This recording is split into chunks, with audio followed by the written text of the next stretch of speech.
The police arrived at my door, and in an instant, my life changed forever.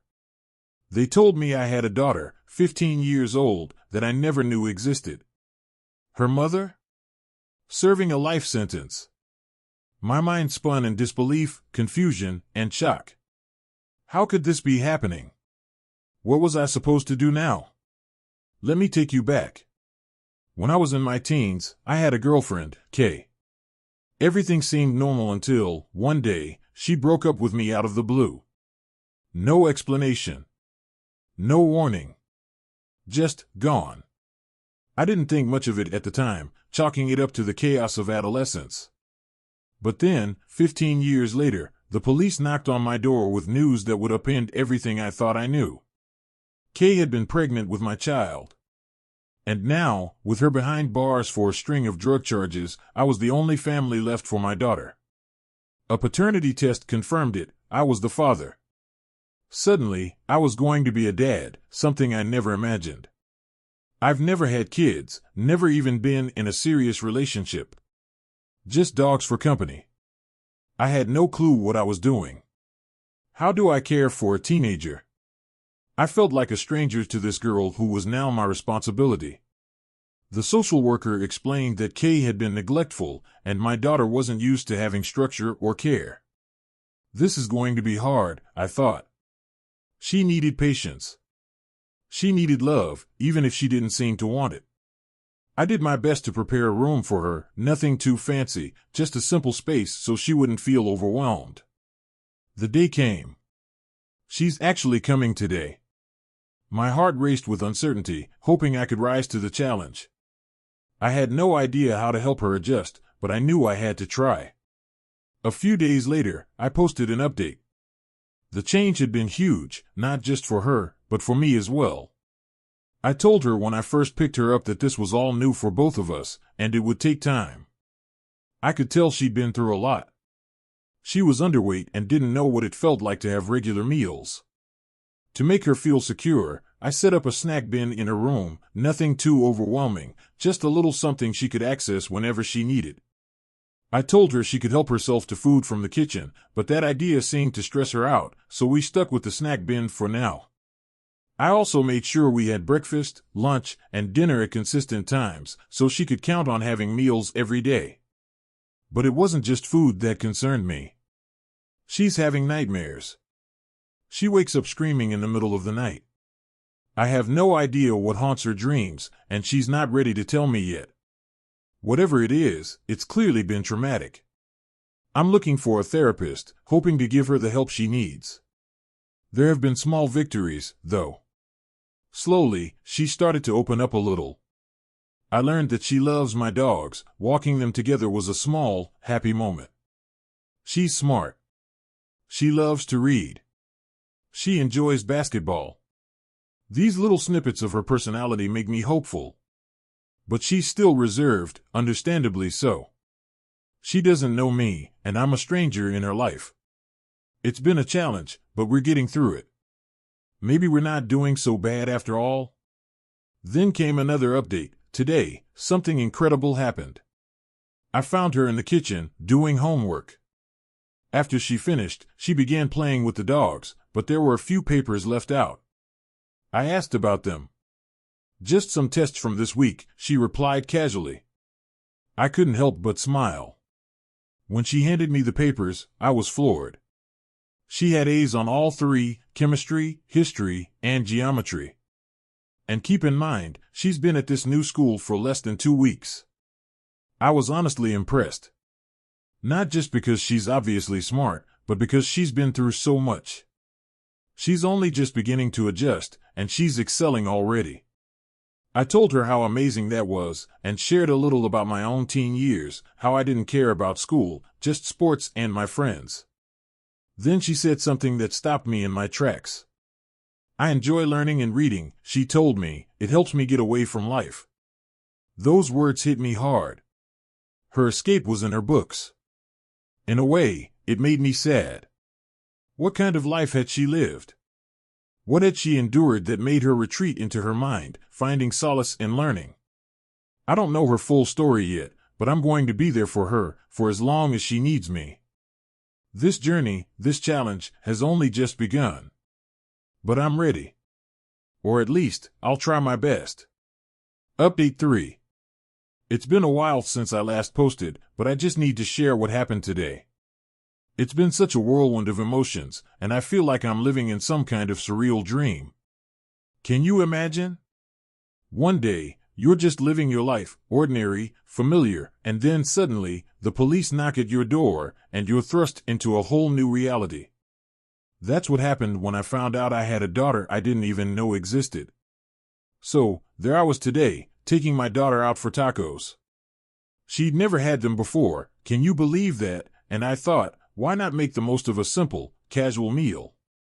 I didn't expect anything out of the ordinary. But then, as we were chatting, a mother came in with her 2 young daughters. The moment they walked in, it was obvious. They were having fun, laughing, and just radiating this pure, effortless bond.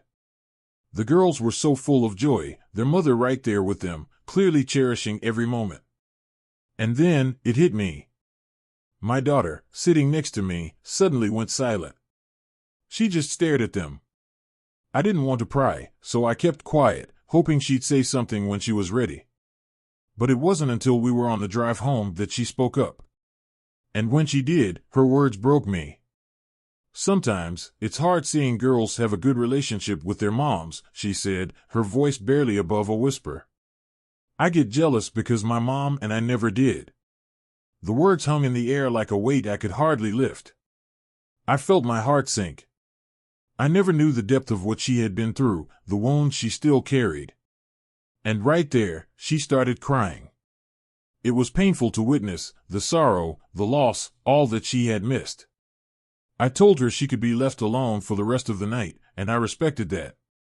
But seeing her cry, knowing that despite my efforts, I couldn't fix the damage done in the first 15 years of her life, was unbearable. Update 4. It's been a couple of months since I took full custody of my daughter. I've shared some of the highs and lows with you all, and I'm not going to sugarcoat it, it's been tough. Really tough. But we've been working through it, slowly but surely. We're both in therapy now, trying to navigate this massive life shift together. This week, though, it's been hard. She's been distant, rude, argumentative, just a tough attitude that's hard to break through. But during one of those heated arguments, she said something that stopped me in my tracks. You know, she said, looking at me through eyes that seemed far too wise for her age, you're pretty good at this whole dad thing, for being a newbie. It caught me off guard, and all I could do was laugh and tell her that being her dad had been the most rewarding part of my life so far. The silence that followed was thick. But then, she looked at me with a softness in her voice that I wasn't used to. Thanks, Dad, she said. That made my whole year. I wasn't prepared for the wave of emotions that hit me. To hear her say that, it was a small victory in a long, difficult journey. I found myself holding back tears of relief and gratitude. Update 5. I've shared so much about my daughter, about how I didn't know she existed until the police showed up at my door. I never imagined I'd be thrust into this role of fatherhood so suddenly, but here I am, trying to be the best dad I can be. A little over a month ago, my daughter started feeling sick. Fatigue, weight loss, and just an overall unwell vibe that didn't sit right with me. The doctors brushed it off as a cold at first, but the symptoms lingered, and I couldn't ignore it. So, I pushed for more tests. And then, we found out. She has leukemia. I'm furious. I'm devastated. I'm terrified. How could this happen to her? She's been through so much already, and now this? I know what chemotherapy entails. I've seen family members go through it. It's brutal, both mentally and physically, and now, my daughter will have to face that too. I've barely said anything to her since we got the news. She's been quiet, and I'm giving her space. But I can't stop thinking about how unfair this is for her. She didn't deserve any of this. She deserves a normal childhood, not to be battling something so huge. All I can do is offer my support, and I hope she knows I'm here. Always. Update 6. It's been more than 2 months now since my daughter came to live with me. The reality of her being here, of becoming her father in every sense of the word, is still sinking in. But she's been through so much: neglect, abuse, and now cancer. How can one person bear so much pain in such a short life? She's been undergoing chemotherapy for almost a month now. And let me tell you, it's been rough. Mentally and emotionally, she's exhausted. Physically, she's barely holding on. She's either silent or taking her frustration out on me. And I get it. I really do. She's 15, still a teenager, and she's been through more than anyone should ever have to face. But there are good days too. She's been doing virtual therapy, and I'm glad to see her taking steps, even though they're small. I'm counting every little bit of progress. She's coming home in a few days. She'll get to sleep in her own bed again, see her dogs, who she loves so much. I can only hope that being home, in a familiar space, will help her find some comfort. Update 7. It's been a while, but I have an update. My daughter, after nearly a month of inpatient chemotherapy, is finally coming home. She's been through so much, but she's so strong. I'm proud of her every single day. She's been in better spirits since being home. She's sleeping in her own bed, surrounded by the dogs she loves. We've even started reading the Divergent series together. It's something I'd never read before, but now, it's become our thing. Still, cancer is a battle like no other. It's draining for both of us, in different ways. Watching her go through this, it hurts. I wish I could take it all away for her, but I can't. All I can do is be here. She's been more verbal lately, expressing her frustrations, even though they're aimed at me sometimes. But I know it's not really me. It's her pain, her fear, her anger at a life that's been unfair. I'll take it. I'll take it all. Because she needs to vent. She needs to let it out. Update 8. Here we are. It's been a long journey, 8 months, to be exact.